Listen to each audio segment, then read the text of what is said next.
Kaya walang utang na loob yan si Lito Lapid eh.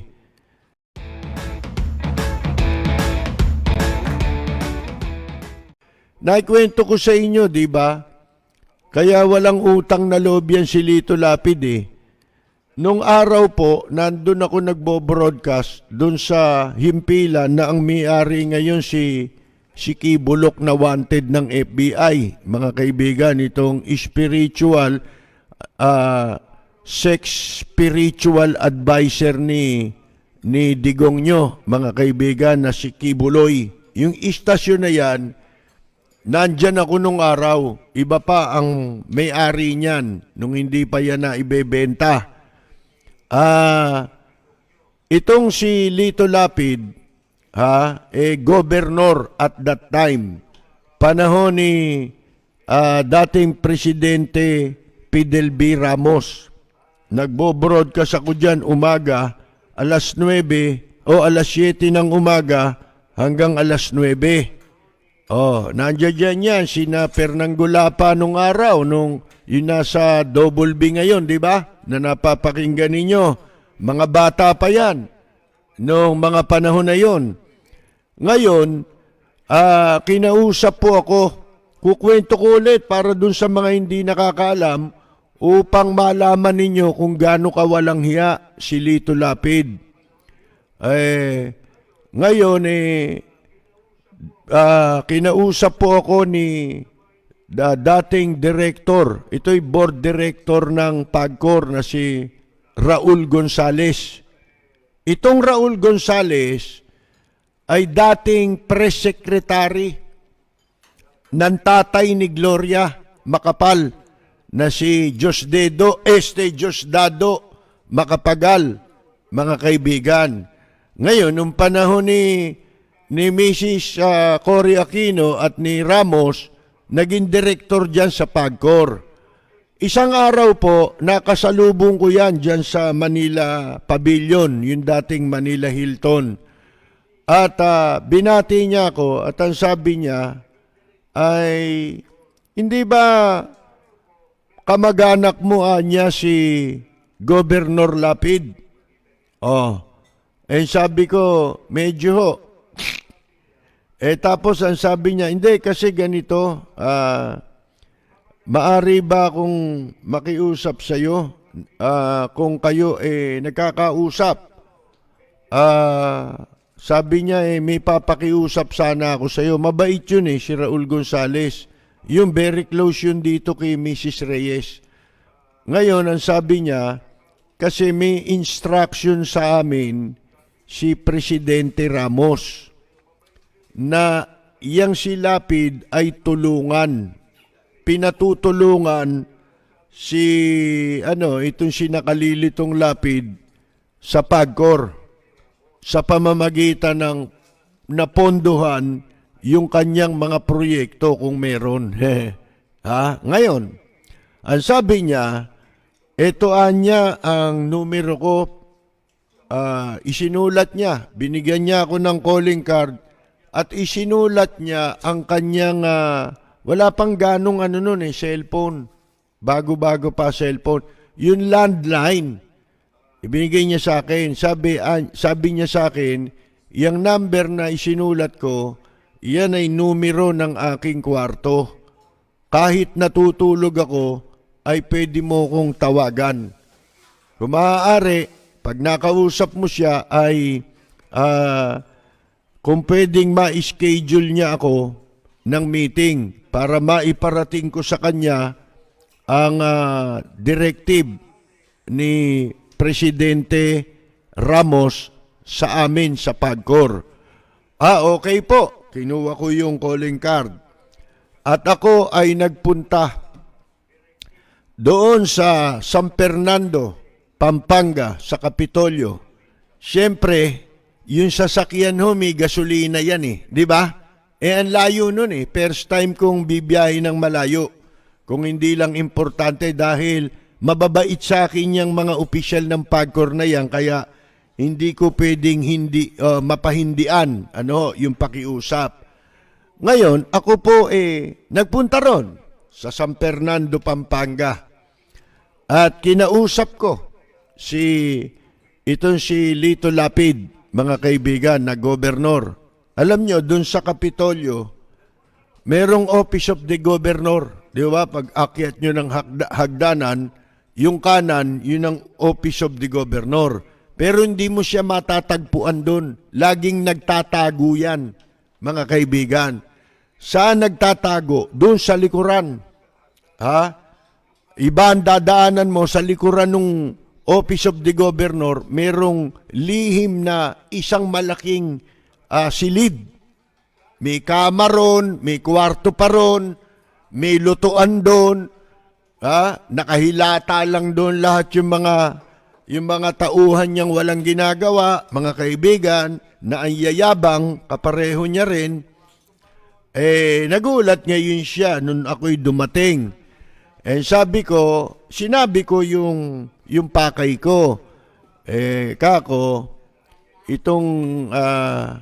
itong si Director Gonzales ang siyang nautusan ni Chairman Alice Reyes sa direktiba ni Presidente Ramos. Gusto kang kung humihingi sila ng appointment na makausap ka. Ang sabi niya sa akin, ganitong araw,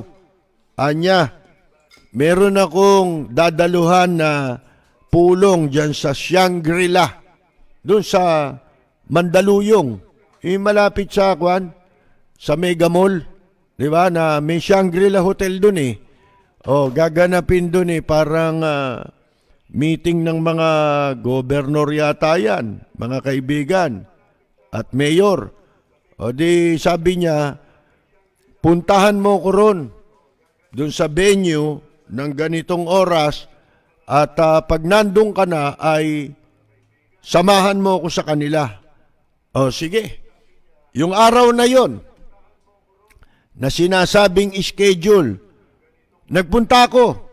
Sinama ko pa yung editor ng Manila Bulletin para baka gusto nilang ma-interview ay makuna nila ng statement. Dalawa kami. May kasama pa yata akong isa pa dalawa yung kasama ko Sinundo ko siya ro sa venue at nung makita niya ako ay lumabas siya at bumaba kami doon sa lobby. May coffee shop doon, mga kaibigan. At nandoon na si Director Raul Gonzales. Kasama naman itong si Lito Lapid, yung dati niyang sekretarya na Lapid din. May tsura yun Ang pangalan nun Cindy. Lapid na taga Pampanga, mga kaibigan. Ang kanang mayaman dun sa Pampanga yun. Yung kanyang mga magulang ay may-ari ng Rural Bank. Doon sa Pampanga. Ngayon, di bumaba na kami. Etong si Lito Lapid, talaga mapapanis ang laway nito buti na lang hindi ito nalalason mga kaibigan hanggang ngayon. Hindi rin nakapagsasalita, walang nagsasalita. Hindi naman ako makapagsalita dahil hindi naman ako ang pakay doon. Nagsimula lang ang kwentuhan nung magsalita si Lito Lapid dahil may itsura yung si Cindy. Ang sabi ni Lito Lapid, tanda ko pa baka isipin nyo kung ano kami rito, magpipinsan kami rito. Ito, pinsan namin ito, si Cindy.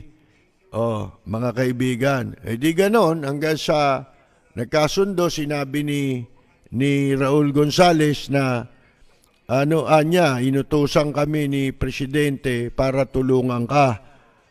Kung maaari ay ipadala mo lang kung anong project meron ka sa Pampanga para matulungan ka naming mapondohan yung iyong mga project. Di okay na, tapos na.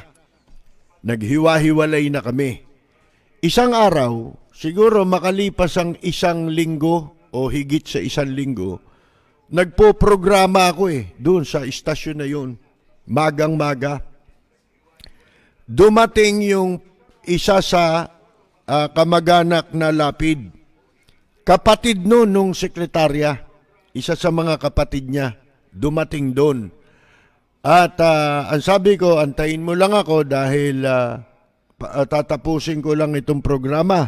O di, tinapos ko yung programa at niyaya ko siya sa isang lugar doon sa istasyon din kasi building yun eh. Ngayon, tinignan ko yung dala-dala niyang folder. Ito niya yung pinapadala ni Gob na para sa PAGCOR. Tinignan ko. Alam ba ninyo kung magkano lang ang hinihingi na pondo? 1 million pesos. Nahulog ako sa upuan. Sinabihan ko yung may dala ng sulat na pakisabi mo kay Gob, anong tawag dito? Baguhin niya yan. Lakihan niya. Umanap siya ng malaking project, lakihan niya kasi sayang. Di ba? Sayang. Kasi instruction ito ng presidente. Di ba? Anong project magagawa mo sa 1 milyon? Di nagtaka ko. Ang sabi nitong may dala ng sulat, hindi bali na raw anya. Yan na lang daw muna. Yan. Sige, bahala kayo, kako. Dadaling ko na ito doon sa PAGCOR. Pagkatapos ng pagkagaling ko na istasyon, dumiretso na ako agad sa PAGCOR dahil malapit lang naman sa pinagkakapihan ko tuwing matatapos ako ng programa doon sa Manila Pavilion. Dumaan ako sa PAGCOR, dyan pa sa Rojas Boulevard dyan sa may kanto ng Padre Paura yata o malapit sa kanto ng Padre Paura. Yung corporate office ng PAGCOR. Pinareceive ko sulat. Eto na. Isang araw, may mga 2 linggo nakalipas, papalabas ako ng Manila Pavilion. Bigla kong nasa lubong. Ito si Lito Lapid. Parang nakwento ko nakaraan di ba? Ito yung tagpo na nagkasalubong kami sa lobby. Sabi niya, ba't ka nandito? Kako, dito ako tumutuloy pagkagaling ko sa radyo Nagkakape ako dito. Ganun ba? Halika muna, sabing ganon. Ngayon festival ng Kapampangan kasi doon, every month, ang promotion ng hotel na yun, nung kanilang coffee shop ay magtampok ng mga pagkain ng mga probinsya. Nung araw na yun, Kapampangan Food Festival. So, sabi niya sa akin, habang nag-uusap kami, nakita niya yung Amerikano. Malaking tao Mahigit 6-footer yun, mga 6'2 yun, 6'3, ganyan. Ang laki, ang laki ng katawan. Kilala ko yun ang general manager ng Holiday Inn Manila Pavilion, yung hotel na yun. Ngayon, ang pangalan nun si Phil Kennedy. Yun ang pangalan nun, Phil Kennedy. Papalapit. Parang sasalubungin siya. Bigla niya ako niyaya. Sabi, dito muna tayo, lumihis, umiwas. At naupo kami sandali doon sa music room. Music room yun yung bandang kaliwa. Doon nga ako tumatambay mga kaibigan Naupo kami ron hanggang sa merong mga reception, yung mga taga-kamakwa nila, public relations nila. Kilala ako lahat noon, ng mga babae, magagandang babae. Lumapit sa akin at ang sabi nila, pwede bang pakisabi mo kay Governor na magi-start na yung program? Di sinabi ko, halika na kako. Alam ko, umiiwas siya ro sa Amerikano, kaya dito ko siya dinaan, may isang lihim na daanan doon.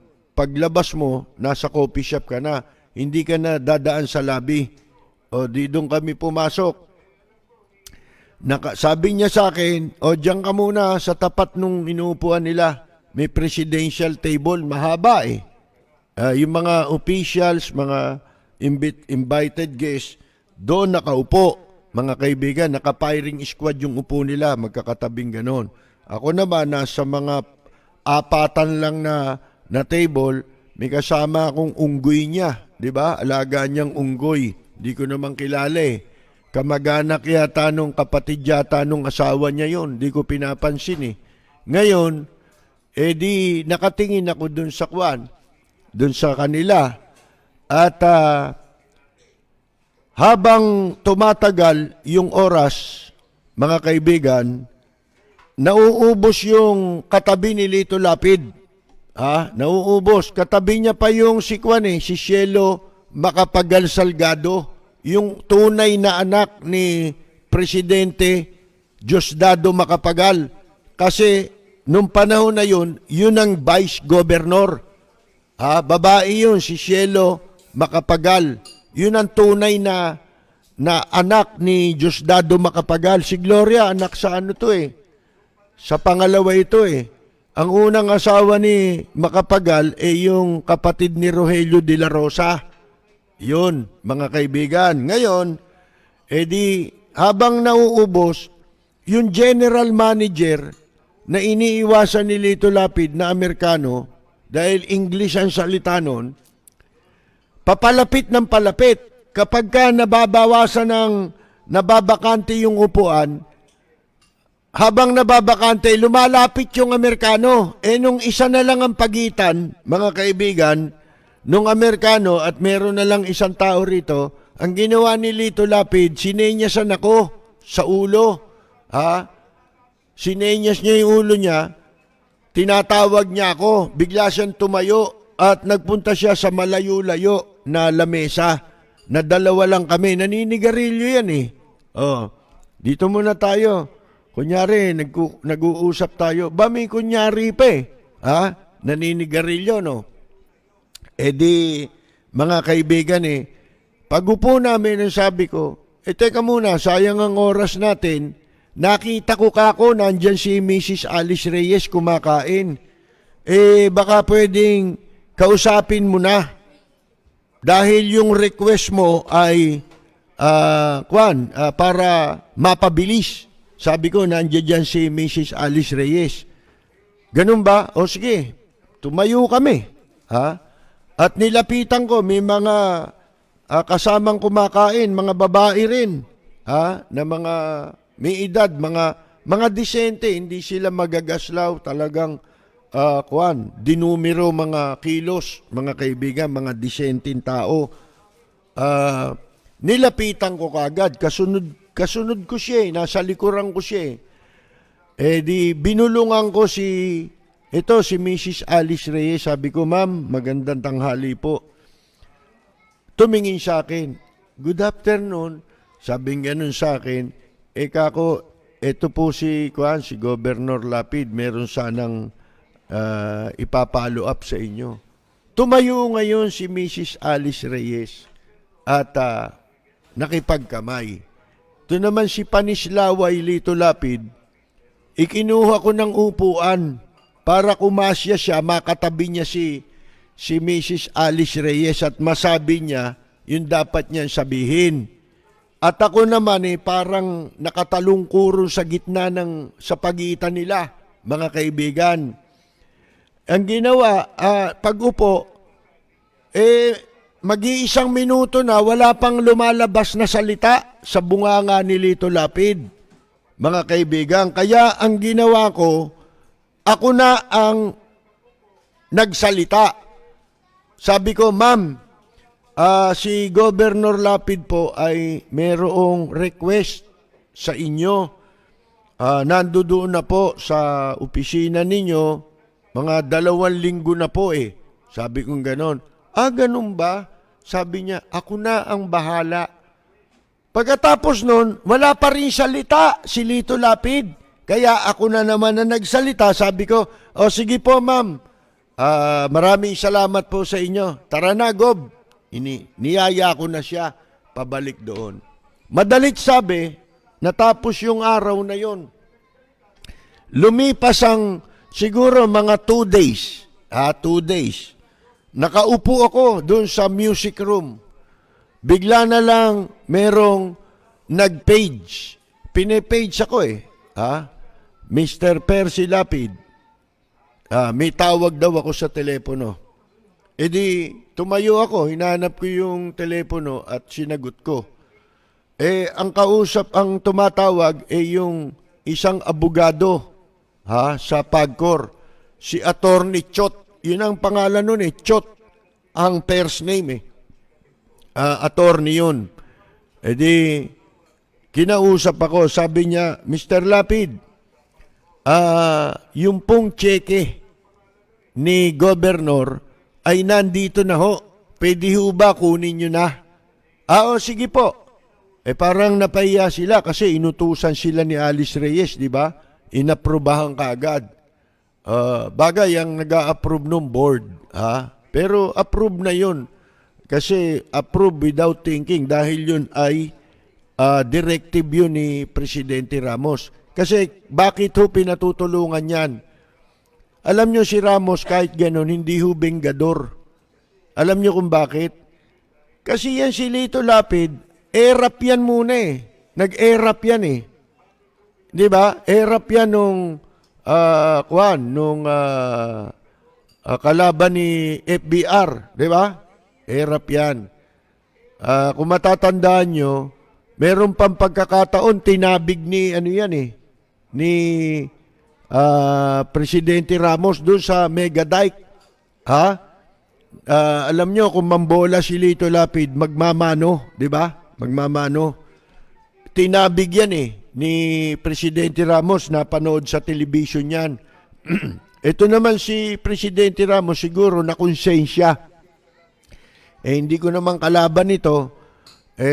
Mas maganda siguro ang makaibigan ko na to. Yun ang pakay ni Ramos, mabuting pakay at saka makakatulong naman yan, di ba? Sa mga proyekto.